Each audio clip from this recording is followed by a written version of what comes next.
Okay, let me try to be clear here, since I don't want to bash anyone, but there's one thing that I simply can't stand, and that is the fact that some mainstream reviewers sometimes push or even praise a certain product without even knowing the alternatives yet. And yes, I'm talking about the Bose QC35, because in every review that I've seen, the conclusion was as simple as, it is the best noise cancelling headphone. But I'm also quite sure that none of these reviewers have ever even heard of alternatives like here, for example, with the Sony 100 ABN. And no, I'm not saying that these ones are the best ones, since I haven't reviewed the Bose yet. But I would still suggest to those reviewers, before you crown something to be the very best in its category, at least check the alternatives. And that's what I want to do today in this review. So let's check what we get in the box besides the headphone. We get a 1.2 meter long 3.5 millimeter headphone jack, 90-degree on one end and straight on the other one. And since this headphone is foldable, we also get a carrying box, which is definitely nice to see. Now let's take a look at the headphones now. On this left ear cup we have the noise cancelling button where you can turn that on and off, and also here for the headphones themselves. I think the buttons here are too close to each other, and I had a hard time actually knowing which one I press without looking sometimes, but it is what it is. We have the micro USB port here to charge it, the input for the 3.5mm headphone jack, and the microphone on the left, and on the right ear cup. On the right ear cup as well, we have the media control buttons for pause and play and to skip the tracks, along with the volume rocker. Now, what about the headphones? I already reviewed the wired version without the noise cancelling and Bluetooth, but I think this one is actually a little bit more refined, since the padding here, in my opinion, seems a little bit softer and also thicker, which is definitely nice to see. The build quality is still very, very nice. It's still just plastic, but makes a solid enough appearance. What I still don't like so much, though, is the ear cups, because yes, the padding is very thick, which is nice to see, but it's a little bit more on the stiffer side, which is something that you will have to get used to. And one thing that I found really, really odd and didn't notice on the wired version is that the actual driver here is sticking out a little bit. So it's not flat like here, for example, on the Sonys, where you don't really touch it anywhere. But on harder movement, you can actually at some points even touch this little bit of an odd thing. But enough with that, and let's talk about the comfortability. If I put them on, the one thing that you should definitely notice is that they have a very secure, tight and nice fit, because they don't really wiggle around. They are very secure, and you could make sports with that. That is no problem at all, especially since the padding is so stiff. They really seal and make a really nice and tight seal, which is definitely great, since you already, because of that, don't hear so much of the outside noise. But the noise cancelling will even push that further, but I will get to that in a second. But even the outside doesn't hear you so much, which is definitely great. But after all, I have to say, it doesn't really put any pressure on the jaw, which is definitely good to see.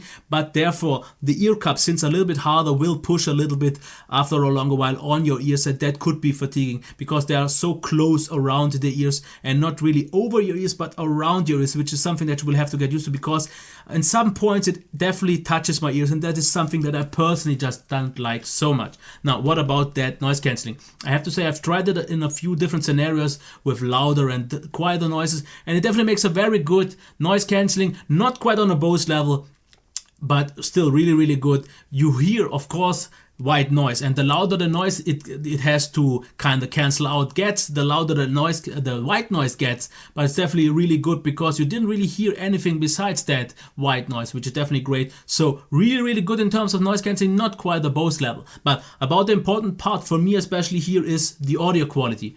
And here I have to say, the sounding here is really, really nicely done, because the bass is definitely nice and punchy, and it is a very nice, warm and really full sound. Therefore, you lack a little bit more on clarity and a little bit of details in the mids and highs. The bass itself is also not super deep, but definitely good enough, and it is very punchy. And the overall sounding is, I would say, more towards something very full, but just not clear enough. It is therefore really, really great all around, because whatever I heard on it was really great. And you don't really even notice that much that you are losing out on some details and clarity, unless you maybe try something a little bit more audiophile, like for example the One RBT, which are also Bluetooth. Those just have a lot more clearer highs, a little bit more emphasized, because this seems a little bit toned down here, and the mids, even though vocals are very present in the middle, seem a little bit overshadowed by the bass. Not that the bass is too heavy or something like that, but that is just there. So If you want something more audiophile, this is not quite the one to go for, but then you wouldn't go for something with noise cancelling anyway, since